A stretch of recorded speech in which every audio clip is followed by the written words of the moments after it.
So here's a look at some of the most commonly used square bills on the market today. We're going to talk about today which ones to select and why. Stay tuned. So I want to do a little series here on crankbaits, and the first series I want to do today is how to select a Squarebill crankbait, which colors, which styles, which shapes you need to address different situations. Some of you know this, some of you don't. And I'm going to do another series after this on mid-depth and deep diving crankbaits and the differences in them and why you just wouldn't want to just tie one particular one on and go because it's your favorite crankbait. So stay tuned here, watch this to the end so you can pick up on all the little tidbits you need to become a better fisherman. And again, if you like my channel, you want to watch me on a regular basis, please hit the subscribe button, the like button, put a comment in the bottom, and share it with your friends. It'd be much appreciated. So let's get right into it. What is a Squarebill crankbait? Well, it's exactly what it says it is. If you take a crankbait and you look at the bill on the end, it is square. So what's the purpose of that square bill? Well, that square bill, first of all, generally it's short. Generally it's used for shallow water, less than 7-8 feet, but mostly like 3 to 5 feet would be the most common depth for a Squarebill crankbait. And because of that squared off lip, it gives it a little bit of a corner and makes it really dodge and weave cover more so than a round lip or some of the other narrow lip crankbaits that you may throw in different situations. And there's different types of lips that would still be considered a Squarebill. You got this one here on this little thin end, which actually has, if you can see, the corners are clipped off. And that's kind of like a hybrid Squarebill regular crankbait. And what makes it hybrid? Well, when you clip these corners off, it's maybe not quite as weedless as the regular Squarebill, but it has a little bit more action. It tends to give the bait a little bit more wobble coming through the cover than the Squarebill does. So it's a good alternative. If they're not getting the Squarebill real good, maybe change to the coffin lip a little bit. So let's talk about depths. When you're fishing a Squarebill, you're generally going to fish it when you think the fish are around cover, rock, wood, whatever type of cover there is, usually not grass, but hard cover in 3 to 5 foot of water, sometimes a little shallower than that, sometimes a little bit deeper. So what would make you pick one particular Squarebill over another? Well, the first thing you need to do is you need to understand what you're fishing. What is the fishery that you're fishing capable of holding size-wise? What is the forage and where is the forage?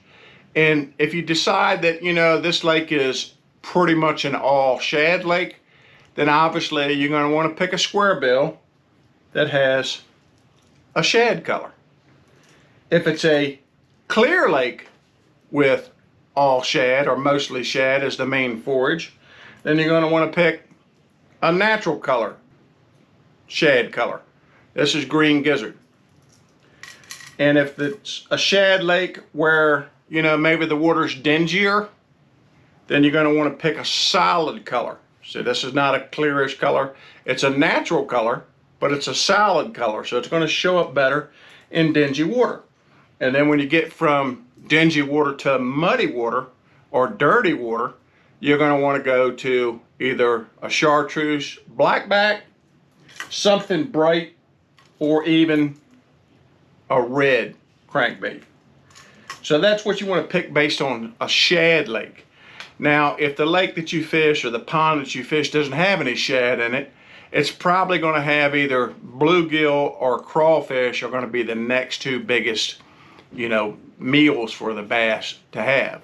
So if you've decided that maybe this is a bluegill type lake, then you're going to want to start picking, more bluegill-y type colors. This is kind of a hybrid shad bluegill, green sides, like a copper back, white belly, red throat. This particular one here would be, almost what they would call a perch color or bluegill color with the stripes on the side. This is actually called sun perch. This is a little Norman small end, little end. It's a great bait. This particular bait has a very small lip And you'd want to throw this particular bait when you're around bluegill, but the bluegill are small, sometime after the bluegill spawn, late summer, early fall would be the best time for that. And a bluegill is generally going to swim reasonably slow until he gets in trouble. So a nice even wind deflecting off a cover to generate your strikes when you're in a bluegill lake is going to be what you're going to want to do. And then the third forage base that you're going to have to concentrate on or want to concentrate on when you're fishing square bills is crawfish, and of course the crawfish are going to be the most active somewhere around the full moon. And I noticed this in some of the crawfish rivers that we fish. When you're around the full moon at the end of the tournament day, your live well is full of crawfish. And when you're fishing the same place when it's not around the full moon, like on a new moon, then you have very little, if any, crawfish in your live well. So the activity level raises with the moon phase, full moon being best for crawfish type baits. And again, if you're dealing with crawfish type baits, and you're going to want these crawfish colors: reds, oranges, and browns. Red mostly right on the full moon, orangey and brown, orange more on the full moon, and brown when you're away from the full moon a little bit. But something in that crawfish color.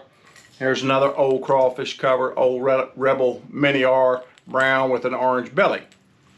So now that we understand forage base, which leads to color selection, shape, and size basically of your square bill, we want to talk about what are you targeting fish-wise. So if the lake that you're fishing, the reservoir that you're fishing, the river that you're fishing holds a bunch of little fish, then you're going to want to probably throw a smallish type bait, a natural size smallish bait, 2 1/4 inches, like this little thin end or something like that.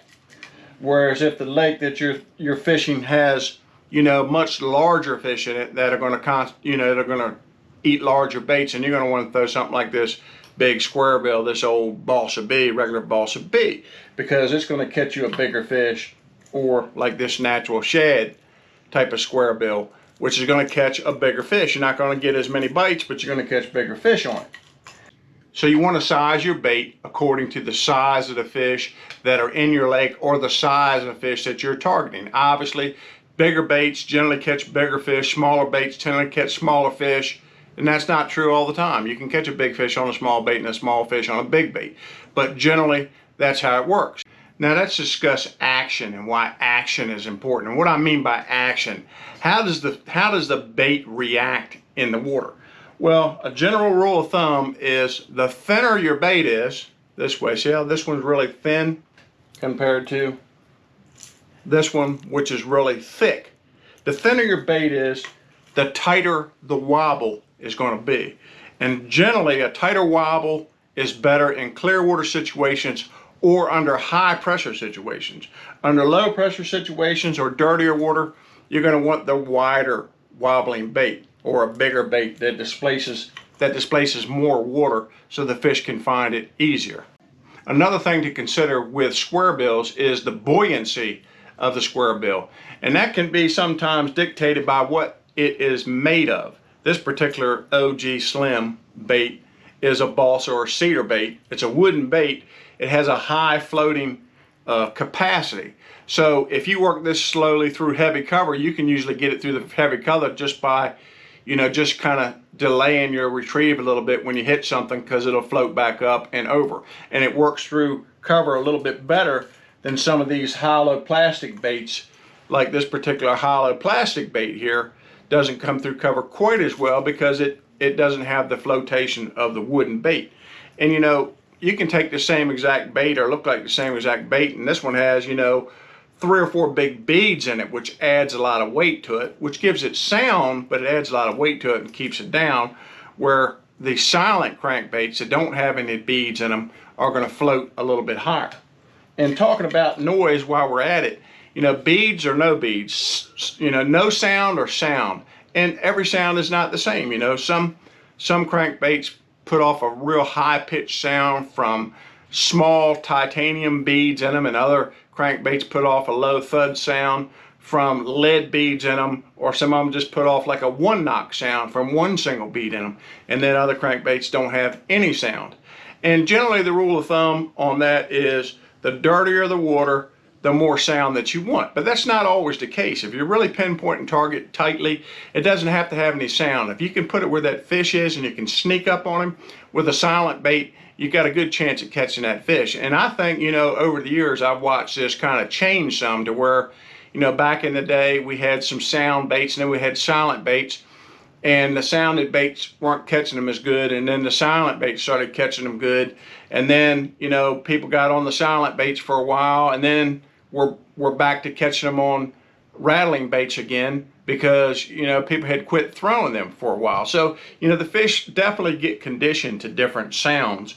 So you can mix it up on your sound and see what those fish want that particular day. But generally, you know, dirtier water or less pressured fish, you're going to want some sound. Cleaner water or fish that are pressured, you're going to want to sneak up on them with a sneak attack. So let's talk about rod, reel, and line setup for a squarebill.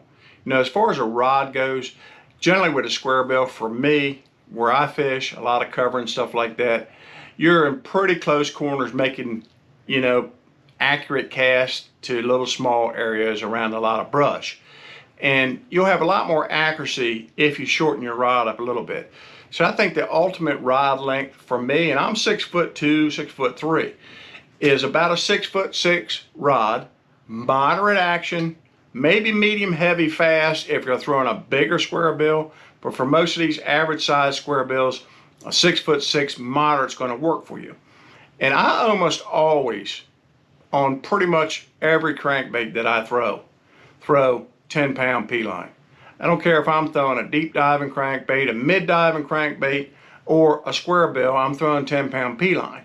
And the only time I wouldn't do that is if I was throwing around, you know, some type of grass. But generally I'm not going to use the squarebill around the grass. I'm probably going to go to a lipless or something else that's not going to worry me to death. Now you can definitely catch them around grass on a crankbait, and it's something that a lot of people don't want to do. So if you can put up with the frustration of fishing grass with a squarebill or crankbait, you'll probably catch a lot of fish doing that. So that's something to consider. So the rod being a 6'6" medium, the line being 10-pound P-line, you know, some people go with braid, you know, around this cover because they feel like if they get hung up, they can just pull the bait off. And you can with a lot of squarebills because they have smaller wire hooks, and that'll save you from going in there, but you may have to, you know, fool with your hooks throughout the day if you do that. To me, the sound of braid rubbing across a branch arm makes like a high-pitched whirl noise, and in my mind anyhow, that gives the bass an alert that something's not right. So I don't particularly like to throw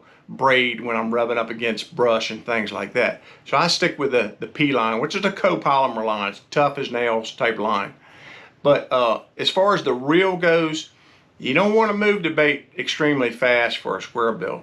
Not because it won't generate strikes, because it will generate strikes. You know, sometimes speeding up your retrieve is the only way to really get a strike. But you want to, if you speed it up too much and you're working structure and cover, you're just going to stay hung up all the time.